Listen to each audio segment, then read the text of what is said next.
Good morning, good afternoon, good evening. This is Alan Burgos from the hashtag Walk with Lan channel. Welcome and welcome back to our channel.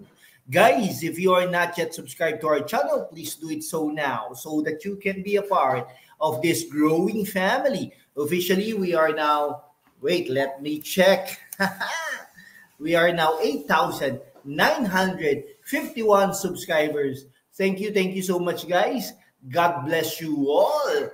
Okay, malapit na po tayo mag 9,000 subscribers milestones. Maraming salamat po sa inyong lahat. Mahal na mahal ko po kayo. I love you all. Mag-iingat po tayo ngayon, lalong-lalo na sa mga panahon ngayon. Ang pag-usapan po natin today ay yung napapabalitang tatakbo si Dr. Willie Ong bilang senador ng Pilipinas sa 2025. Yan. Doc Willie Ong. No? Matatandaan na natin na ilang beses, ilang beses po itong tumakbo bilang senador ng Pilipinas nung mga ilang beses ring nakaraang mga elections, Ito ay talagang lagi pong natatalo, hindi nga po natin malaman dahil marami naman po siyang subscribers, pero lagi po siyang natatalo, Ang dami pa po niyang bashers, pero marami rin po siyang mga supporters. Isa sa mga supporters niya ng mga nakaraang panahon ay si Sara Duterte, Isko Moreno, at iba pa. Ngayon, napapabalitan na tatakbo bilang senador ng Pilipinas sa 2025. Maayon naman sa mga surveys, bago lumabas yung balitang ito na nagka-cancer si Doc Willie Ong, ay talaga namang, talagang top notcher, number 12, 11, talagang talagang tila bagang may elect na siya ng madlang Pilipino, Ngunit nagkaganito, nagkaroon ng cancer.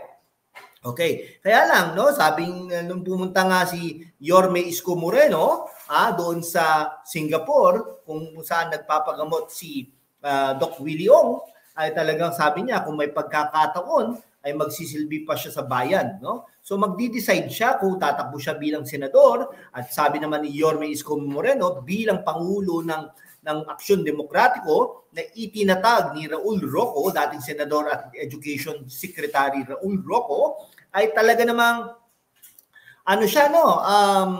talaga namang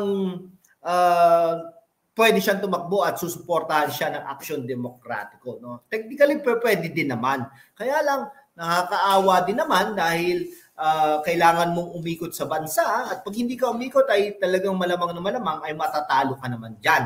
Okay? Yun po ang katotohanan doon.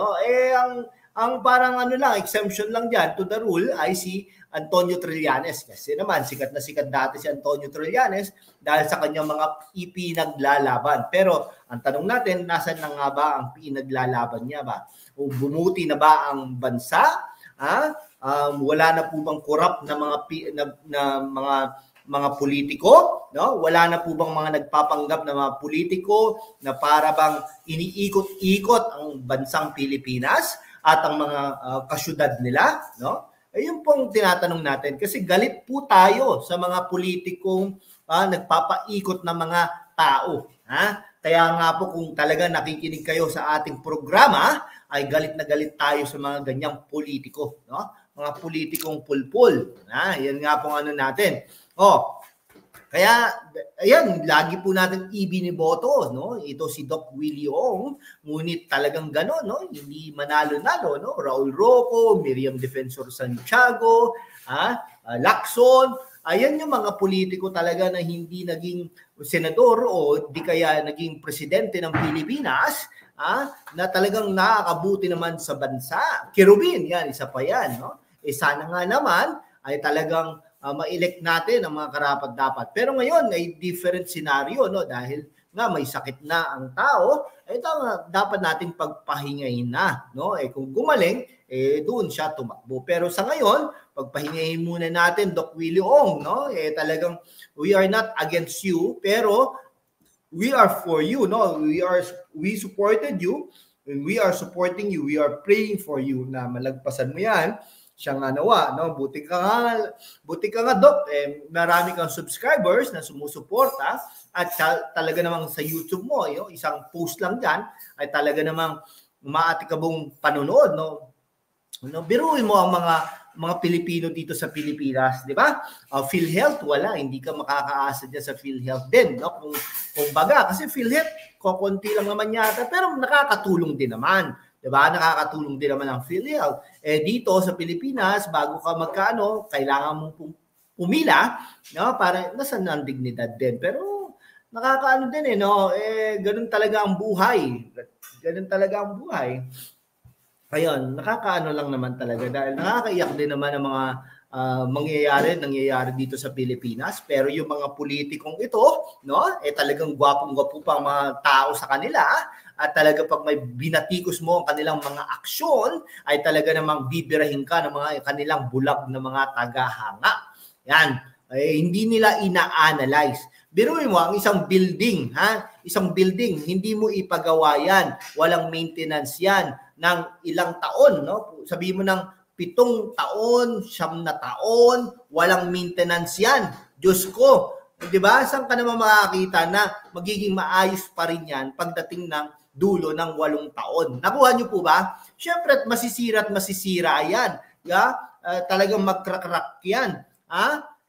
Ngayon, sinasabi, hindi daw structurally good. Diyos ko, di ba? Kaya nga mga kababayan, sana po gamitin po natin ang utak natin. Hindi po anak ng isang komedyante, artista, anak ng drama queen, ay tapos nag-aral sa Ateneo, lahat ng sinasabi niyan ay totoo. Hindi po ganoon. Hindi po ganoon talaga. No? Hindi porket malaking pamilya, pag nagsabi yan ay totoo na. Hindi po ganoon. Hindi porket leader siya ng isang kongreso ay totoo na ang mga sinasabi. Hindi po ganoon. Yung po mga sinasabi natin, hindi porket pastor yan ay sinasabi na natin totoo ang sinasabi niyan. No? Lahat naman po yan may kabulukan, may kabahuan, kumbaga.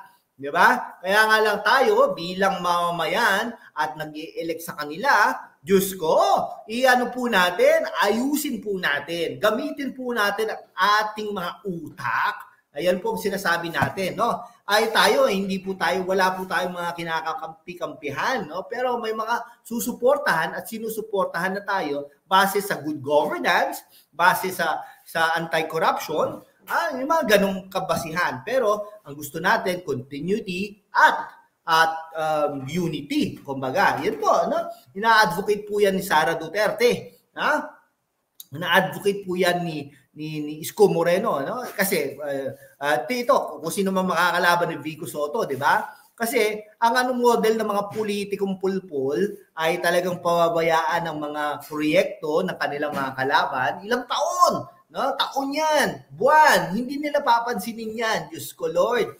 Di ba? Pagkatapos po, no, hindi nila i-maintain, hindi nila i-appropriate. Nangyayari po yan sa nasyonal, Bongbong Marcos, no? Tingnan mo, Dolomite Beach.